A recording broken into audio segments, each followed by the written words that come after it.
তিন মন্ত্রী। একবার এক রাজা তার তিন মন্ত্রীকে ডেকে বললেন, এই নাও, তোমাদের একটা করে খালি বস্তা দিলাম। তোমাদের কাজ হবে বনে গিয়ে বিভিন্ন ফল কুড়িয়ে একটা বস্তায় ভরে নিয়ে আসবে। দেখি কে কত তাড়াতাড়ি বস্তা পূর্ণ করে নিয়ে আসতে পারে। তিনজন চলে গেল জঙ্গলে।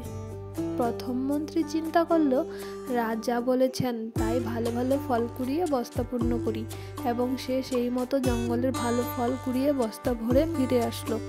দ্বিতীয় মন্ত্রী চিন্তা করলো, রাজা তো সব ফল দেখবে না, তাই হিজিবিজি দিয়ে নিষ্ঠা পূর্ণ করে ওপরের দিকে ভালো ফল দিয়ে বস্তা পূর্ণ করলো এবং ফিরে আসলো। তৃতীয় মন্ত্রী চিন্তা করলো, রাজার এত সময় কোথায়, বস্তা খুলে খুলে দেখবে, সে শুধুই দেখবে বস্তা পূর্ণ হয়েছে কিনা। জঙ্গলে ঝরা ঘাস পাতা কাঠ দিয়ে বস্তা পূর্ণ করে নিয়ে এলো। তিন মন্ত্রী রাজার দরবারে হাজির।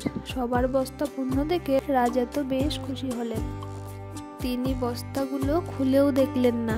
তৃতীয় মন্ত্রী নিজের বুদ্ধির কথা চিন্তা করে নিজেকে বেশ বুদ্ধিমান মনে করতে লাগলো।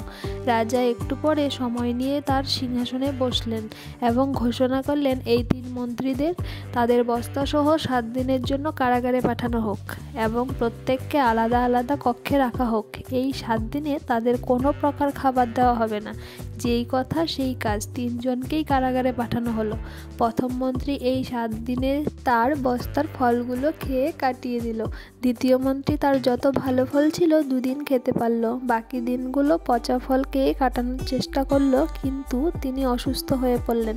তৃতীয় মন্ত্রীর বস্তায় কোনো ফল ছিল না, তাই তিনি না খেতে পেয়ে মারা গেলেন। বন্ধুরা, যদি আমরা ফাঁকি না দিয়ে মন দিয়ে লেখাপড়া করি, তাহলে যখন আমরা কর্মক্ষেত্রে যাব তখন এর ফল আমরা অবশ্যই ভোগ করতে পারবো। বন্ধুরা, যারা আমার চ্যানেলে নতুন তারা চ্যানেলটি অবশ্যই সাবস্ক্রাইব করে দিও, আর আমার গল্পটি ভালো লাগলে লাইক করে দিও।